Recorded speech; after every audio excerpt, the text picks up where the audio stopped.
Hello friends, তোমরা সবাই কেমন আছো? আশা করি সবাই ভালো আছো, সুস্থ আছো, আর আমিও খুব ভালো আছি। আর আজকের যে ব্লগটা দেখতে পাচ্ছ, এটা কিন্তু এই নতুন বছরের সেকেন্ড ব্লগ। বছর নতুন হোক বা পুরনো, কাজ কিন্তু সম্পূর্ণ একই থাকে, তো তার মধ্যে কিন্তু কোনো রকমের পরিবর্তন হয় না।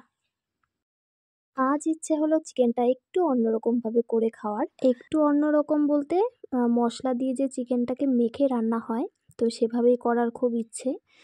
তো আজকে আমি এভাবেই রান্নাটা করব। এবার আমি এক এক করে মশলাগুলো করে নেব, আর খুব ইচ্ছে হলো রান্নাটা তোমাদের সঙ্গে একটু শেয়ার করার। চিকেনের জন্য সমস্ত মশলা আমার রেডি হয়ে গেছে। এবার দেখো মশলাগুলো দিয়ে চিকেনটাকে ম্যারিনেট করে 20 মিনিটের জন্য আমি রেখে দেব। আর এভাবে যে রান্নাটা, এই রকম রান্না করতে আমি আমার ঠাকুমাকেই দেখেছি। তো সব কিছু একসঙ্গে মেখে কিন্তু রান্না করতো। তো ওভাবে যে রান্নার একটা টেস্ট, তো সেটা কিন্তু আর কোথাও পাওয়া যায় না।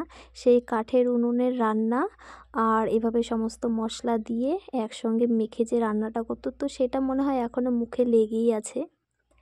তো তোমরা দেখতে থাকো ভিডিওটা, আমি যতটুকু পারি তোমাদের সঙ্গে শেয়ার করব।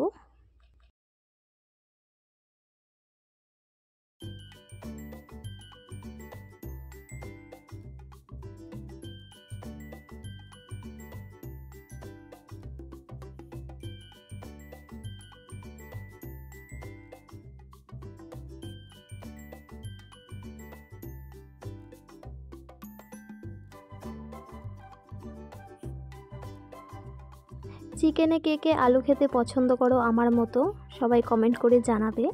আর আমার কিন্তু খুব ভালো লাগে চিকেনের আলুগুলো খেতে। তো দেখো আলুগুলোকে একটু ভেজে নিচ্ছি নুন আর হলুদ দিয়ে।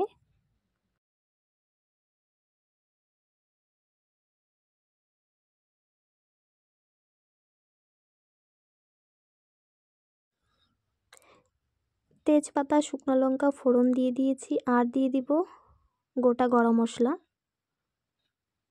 তো এগুলো দিয়ে কিন্তু পেঁয়াজ, রসুন, টমেটো, তো সব কিছু আমি একসঙ্গে দিয়ে দিয়েছি। এবার একটু কালার হওয়ার জন্য হলুদটা দিয়ে দেব, তাতে কিন্তু পেঁয়াজগুলোতে সুন্দর একটা কালার চলে আসে। আর এবার সেই ম্যারিনেট করা চিকেনটাকেও দিয়ে দিয়েছি।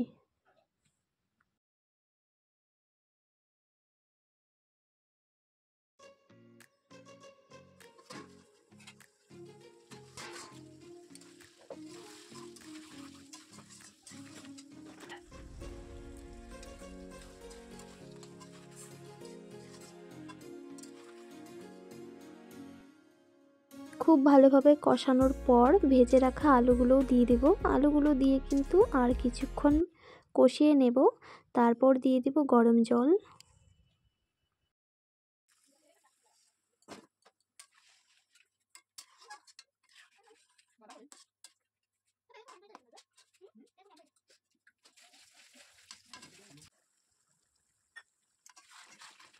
সব শেষে গরম মশলা বাটা আর ধনেপাতা কুচি দিয়ে নামিয়ে নেব।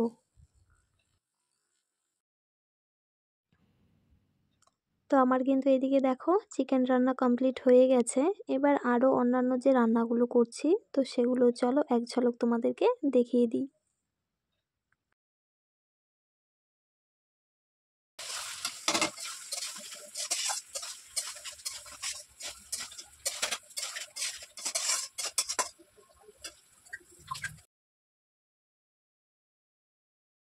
এদিকে করেছি ল্যাটা মাছের ঝোল আলু আর বেগুন দিয়ে, আর করেছি পাতলা করে মসুর ডাল।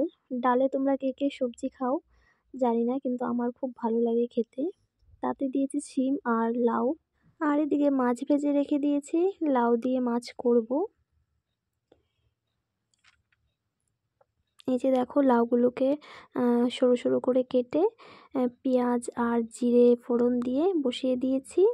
আর কিছুক্ষণ ফুটে গেলে মাছগুলো দিয়ে দিব, মানে এটা সেদ্ধ হয়ে গেলে। তো কিছু ভাজা মশলাও আগে থেকে করে রেখেছি, তো সেটাই এখানটায় নামানোর আগে দেব। এই রান্নাটা কিন্তু লাউ চিংড়ির মতোই হয় খেতে, শুধু চিংড়ি মাছের বদলে এখানটায় আমি এই মাছটা ব্যবহার করেছি।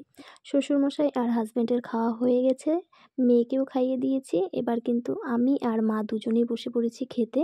আমাদের খাওয়াও প্রায় হয়ে গেছে, ঠিক তখনই মেয়ে এসে বলছে আমি একটু তোমাদের ভিডিও করে দেব। আর তুমি আমাকে একটু কার্টুনের চ্যানেলটা বের করে দাও, কারণ এখনও কার্টুন দেখবে। খাওয়ার শেষে চলে এসেছি বাসনগুলো ধুয়ে নিতে। যেহেতু কিচেনটা আর ওভেন সব কিছু আগেই আমি পরিষ্কার করে রেখেছিলাম, তাই আর সেরকম কোনো বাসনপত্র ধুতে হচ্ছে না, যেগুলোতে খেয়েছি শুধু সেগুলোই। আর এই শীতের মধ্যে না মানে বেশিক্ষণ দাঁড়িয়ে কিচেনে থাকাই যায় না খাওয়ার পর। তো দেখো বাসনগুলো ধোয়া হয়ে গেল। আর মেয়ে এদিকে কার্টুন দেখে বেরিয়ে পড়েছে সাইকেল চালাবে বলে। আর আমি ওকে এখন ঘুম পাড়াবো, তাই ওকে বাড়িতে ডাকছিলাম, আর ও আসবে না। দেখো আমার কাছে প্লিজ বলে রিকোয়েস্ট করছে। পায়েল ভাবছে আমি ওকে ভিডিও বানাচ্ছি। চলো চলো আসো আসো আসো।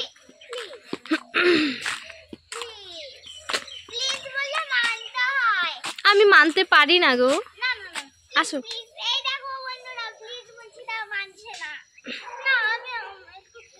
চলো চলো চলো।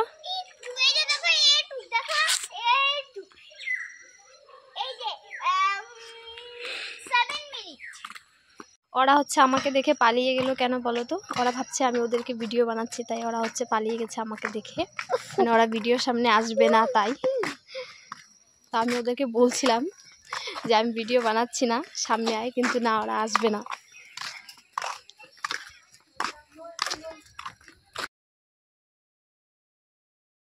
মেয়ে যেহেতু এখনই ঘুমাবে না বলছে, তাই মেয়েকে বললাম তাহলে চলো আমরা একটু বাগানগুলো ঘুরে আসি। আর এখন কিন্তু চা পাতা গাছগুলো একটু অন্যরকম দেখা যাবে, কেন বলো তো? কারণ এই কিছুদিন আগেই তোমাদের দেখিয়েছিলাম যে চা পাতা গাছগুলো কিভাবে কাটা হয়। তো যেহেতু কাটা হয়ে গেছে, তাই এখনও কিন্তু নতুন করে কোনো পাতা হয়নি। তো এখন যেগুলো পাতা দেখতে পাচ্ছ এগুলো কিন্তু পুরনো পাতা, তাই যখন আবার নতুন করে পাতা হবে তো এদিকে কিন্তু একদম সবুজে সবুজ হয়ে থাকবে। তো তখন আমি তোমাদেরকে অবশ্যই দেখাবো।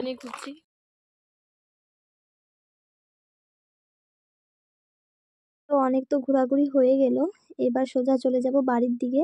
আমাকে নিয়ে সাইকেল চালাচ্ছে। এখন এখানটা দাঁড়িয়ে আছে। তো সোনার মুখে দেখো জ্বর থেকে জ্বর ঠোসাগুলো হয়েছিল, তো জ্বরটা সেরে গেছে কিন্তু ঠোসাগুলো এখনো সারেনি। কেন কেন এখনো কমছে না আমি ঠিক বুঝতে পারছি না। মলম দুবার করে চেঞ্জ করা হলো। তো চলো এখন গিয়ে মেয়েকে ঘুম পাড়াবো। আর মেয়ে আমাকে বলছিল ওর সাইকেলের পেছনে বসতে, ও আমাকে নিয়ে চালাবে। তো আমাকে নিয়ে তো আর চালাতে পারবে না, ওর পেছনে বসেছি, ও তাতেই অনেক খুশি। তো আজকের মতো এতটুকুই, টাটা।